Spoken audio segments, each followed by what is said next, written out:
la ría de Arosa y la de Pontevedra. Luego me hice americano, ahora escupo esta mierda. Me gustan las cosas raras, quiere que la muerda. Todos dicen que está loca, para mí está cuerda. Esto no para de ir para arriba y creo que va a petar. Mejor pilla algo de oro para asegurar. Ven conmigo a contar cifra y deja el puto bar.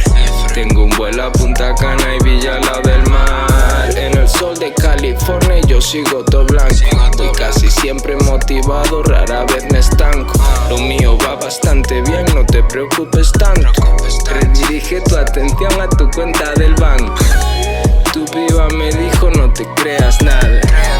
Todos estos rappers viven de una paga. Yo no sé si ella es así o si estaba enfadada.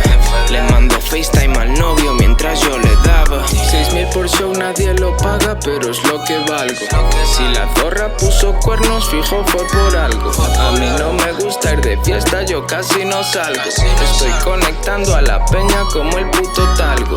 No hace falta mucha historia, yo le pongo ganas. Al mes que viene por mi cumple me bajo a Tijuana. Estoy tomando mazo smoothies, vivo vida sana. Me gusta hispanoamericanas, también africanas. Con más barras que la de Besa, cada día mejoras. Me estoy acostumbrando a eso, me lo dicen todas. Me gusta hacer lo que me mola aunque no esté de moda. Gano más que cualquier rapero, así que no me jodas. Mi mameu,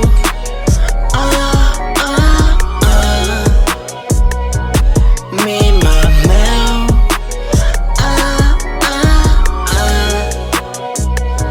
mi mameu,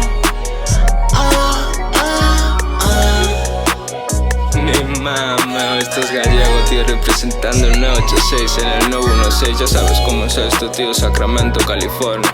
Promoviendo un poco de positividad, tío, pero ya bastante negatividad ahí fuera, ¿sabes? No estamos tocando muchos temas sociales ni nada de eso. Solo estamos haciendo dinero y divirtiéndonos un poco en el proceso.